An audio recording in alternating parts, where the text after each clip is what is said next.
என் தங்கப்பிள்ளையே, உனக்கு மிகவும் நெருக்கமான ஒருவர் உன்னுடைய இல்லத்திற்கு வருவதற்கு முயற்சிகளை செய்து கொண்டிருக்கின்றார். ஆனால் உன் இல்லத்தில் இருக்கின்ற ஒரு தீய சக்தி அவரை வரவிடாமல் தடுக்கின்றது. ஒரு தீய சக்தி அவரை தடுக்கிறது என்றால் உன் இல்லத்திற்கு வர நினைக்கின்றவர் ஒரு சக்தி வாய்ந்த மனிதர் என்பது புரிந்து கொண்டதல்லவா? என் பிள்ளையே, அவர் யார்?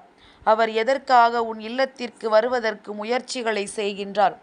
அவர் வந்தால் உன் இல்லத்தில் இருக்கின்ற தீய சக்தி ஏன் பதற்றமடைகின்றது? அது ஏன் அவர்களை உள்ளே வரவிடாமல் தடுத்து நிறுத்துகின்றது? அப்படி அது தடுத்து நிறுத்தாமல் செய்வதற்கு நீ என்ன செய்ய வேண்டும்? அவர்கள் உள்ளே வந்தால் இந்த தீய சக்தி வெளியேறி விடுமா என்பதற்கெல்லாம் பதிலை உனக்கு இன்று இந்த வராகி நான் கொண்டு வந்திருக்கின்றேன்.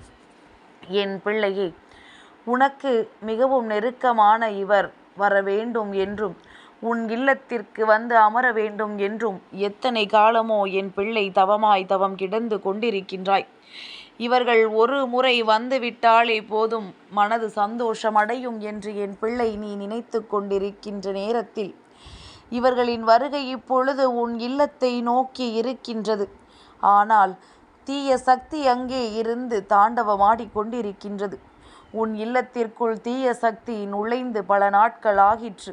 ஆனால் அது தெரியாமல் தான் என் பிள்ளை நீயும் எல்லா விஷயங்களையும் செய்து கொண்டிருக்கின்றாய். அந்த தீய சக்தியை உள்ளே வரவழைத்தது நீதான். அதனால்தான் தெய்வம் வராமல் தீய சக்தி அங்கே ஆட்சி செய்து கொண்டிருக்கின்றது. அம்மா, அப்படியானால் இத்தனை நாளும் என் இல்லத்தில் தெய்வம் இல்லையா? நான் எத்தனை தீபங்களை ஏற்றினேன், எவ்வளவு பூஜைகளை செய்தேன். நீயோ மிகவும் சுலபமாக உன் இல்லத்தை தீய சக்தி ஆட்சி செய்து கொண்டிருக்கிறது என்று சொல்லிவிட்டாயே. அப்படியானால் நான் இனிமேல் எப்படி இங்கே வாழ்க்கை நடத்த முடியும்? இந்த தீய சக்தியை நினைத்தே நான் பயந்து வாழ வேண்டுமா என்றெல்லாம் என் பிள்ளை கேட்கின்றாயல்லவா? என் தங்கமே, நிச்சயமாக நீ கேட்கின்ற விஷயங்கள் எல்லாம் சரிதான். ஆனால் இதிலிருந்து நீ தெரிந்து கொள்ள வேண்டிய விஷயம் ஒன்று இருக்கின்றது. என் குழந்தையே, ஒரு தீய சக்தி தெரியாமல் உள்ளே நுழைந்திருக்கிறது என்றால் அதை தெய்வம் வெளியே விரட்டிவிடும். ஆனால் அதே நேரத்தில் அது தெரிந்துதான் உள்ளே வந்திருக்கிறது, வேண்டும் என்றே உள்ளே வந்துவிட்டது என்று இருக்கும் என்றால் அதை தெய்வம் எப்படி வெளியே அனுப்ப முடியும்? என் பிள்ளையே, நீயாக விருப்பப்பட்டு ஒரு விஷயத்தை உன் இல்லத்திற்கு கொண்டு வரும் பொழுது நிச்சயமாக தெய்வம் அவர்களை விரட்ட முடியாது. அதற்கு நீதான் ஒத்துழைப்பு கொடுக்க வேண்டும். என் பிள்ளையே, அப்படி என்ன ஒத்துழைப்பு உன்னால் கொடுக்க முடியும்? எந்த ஒரு விஷயத்தை நீ செய்தால் அவர்கள் அங்கிருந்து செல்வார்கள்? அவர்களை எதன் மூலமாக நீ உள்ளே வரவழைத்தாய் என்று நான் சொல்கின்றேன். என் பிள்ளையே, உன்னுடைய இல்லத்திற்கு வருகின்ற அந்த தீய சக்தியானது உன் இல்லத்தில் இருக்கின்ற சில எதிர்மறை எண்ணங்களின் விளைவாக அங்கே வந்துவிட்டது. சில எதிர்மறையான செயல்பாடுகள், உன்னுடைய குடும்பத்தில் இருப்பவர்கள் பேசுகின்ற வார்த்தைகள் என்று அடுத்தவர்களின் மனதினை காயப்படுத்துவது, அடுத்தவர்கள் கஷ்டப்பட்டால் அதை நினைத்து சந்தோஷப்படுவது என்று சில வேளைகளை உன்னுடைய குடும்பத்தில் இருக்கின்ற சிலர் செய்து கொண்டிருக்கின்றார்கள். என் பிள்ளையே, உன்னுடைய பார்வைக்கு வேண்டுமானால் அது தெரியாமல் இருந்திருக்கலாம். ஆனால் அவர்கள் செய்தது உண்மை.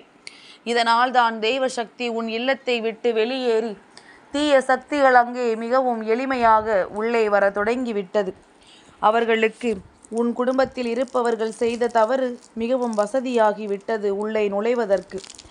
ஏற்கனவே உனக்கு நன்கு தெரிந்த விஷயம், இது போன்ற கெட்ட எண்ணங்கள் கொண்ட மனிதர்கள் இருக்கின்ற இடத்தில் தெய்வம் ஒரு பொழுதும் தங்கி இருக்காது என்று. அடுத்தவர்கள் வாழ்க்கையை கெடுக்க நினைப்பதும், அடுத்தவர்களுக்கு கஷ்டங்களை கொடுப்பதும், அடுத்தவர் கண்ணீரை கண்டு சந்தோஷப்படுவதுமாக இருக்கிறார்கள் என்றால் அவர்கள் இல்லத்திற்கு தெய்வம் ஒரு பொழுதும் வந்து விடாது என்பது நீ நன்கு அறிந்த விஷயம்தான். அப்படியானால் தெய்வம் வர முடியாத ஒரு இல்லத்திற்குள் தீய சக்தி நுழைவது எளிதல்லவா? அதைத்தான் இப்பொழுது உன் இல்லத்தில் நடந்து கொண்டிருக்கின்றது. இதை சரியாக என் குழந்தை நீ புரிந்து கொள்ள வேண்டிய நேரம் இதுதான்.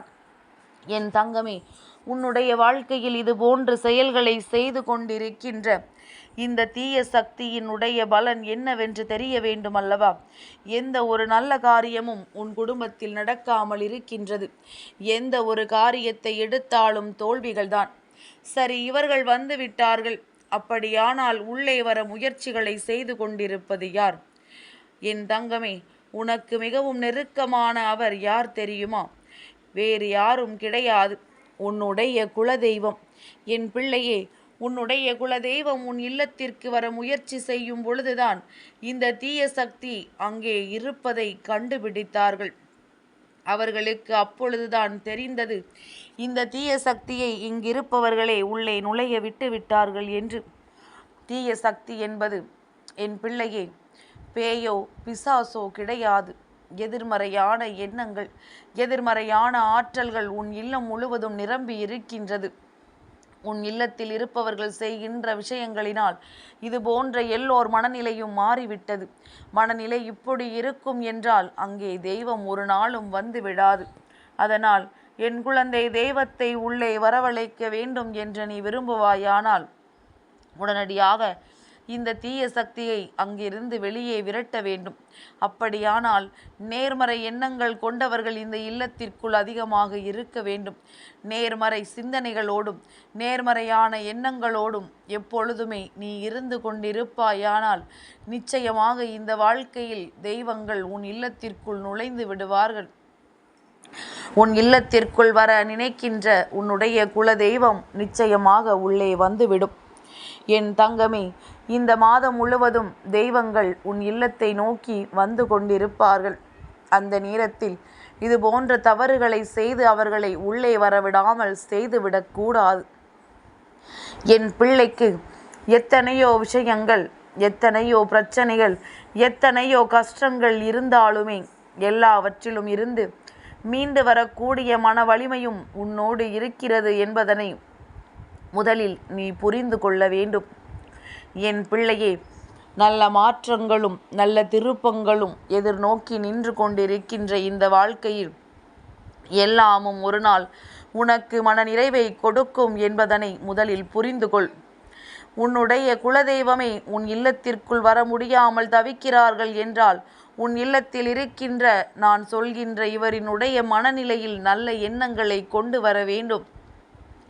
ஒருவரினுடைய கெட்ட எண்ணங்களால் சுற்றி இருக்கின்ற குடும்பத்தில் இருக்கின்ற அத்தனை பேருக்கும் கெடுதல் நடந்துவிடும். எந்த நன்மைகளும் நடக்காது. தெய்வம் அங்கே வரவிடாமல் இவர்கள் செய்து விடுகின்றார்கள் என்பதனை என் குழந்தையே நீ புரிந்து கொள்ள வேண்டும். என் பிள்ளையே, இந்த வாழ்க்கை தர நினைக்கின்ற அத்தனை சந்தோஷங்களுக்கு பின்னாலுமே பல வழிகளும் வேதனைகளும் இருக்கத்தான் செய்கின்றது. இதையெல்லாம் புரிந்து கொண்டு எதனால் வருகின்றது, யாரால் வருகிறது என்பதனை தெரிந்து கொண்டு இந்த வாழ்க்கையில் உனக்கான நல்ல நாட்களை நீ சந்தோஷமாக வாழத் தொடங்க வேண்டும். உன் குலதெய்வம் உன் இல்லத்திற்குள் வர வேண்டும் என்றால் எதிர்மறை எண்ணங்களை வெளியே தட்டி தூக்கிவிடு. தேவையற்ற விஷயங்களை பற்றி பேசுகின்றவர்களுக்கு சொல்லி புரிய வைத்துவிடு. நிச்சயமாக எல்லாம் மாறி உன்னுடைய குலதெய்வம் உன் இல்லத்திற்குள் வந்து விடுவார்கள். வந்து உன்னை ஆசீர்வதிப்பார்கள். உனக்கான அத்தனை விருப்பங்களையும் நிறைவேற்றி கொடுப்பார்கள். என் பிள்ளையே, எதுவாக இருந்தாலும் மனதிற்குள் இருக்கின்ற நம்பிக்கைதான் அதற்கு காரணமாக மாறும். எந்த விஷயமாக இருந்தாலும் இந்த நம்பிக்கைதான் உனக்கான அத்தனை சந்தோஷங்களையும் உன்னிடத்தில் பெற்று கொடுக்கும். இதையெல்லாம் ஒரு நாளும் என் பிள்ளை நீ மறந்து விடாதே. என் தங்கமே, எந்த நேரத்திலும் இந்த வாழ்க்கையை பற்றிய பயம் உனக்கு தேவையில்லை. எந்த சூழ்நிலையிலும் நீ இதை நினைத்து ஒரு நாளும் வருந்த வேண்டாம். எப்பொழுது வேண்டுமானாலும் மாற்றங்கள் வந்து கொண்டே இருக்கலாம். எப்பொழுது வேண்டுமானாலும் திருப்பங்கள் அரங்கேறி கொண்டிருக்கலாம்.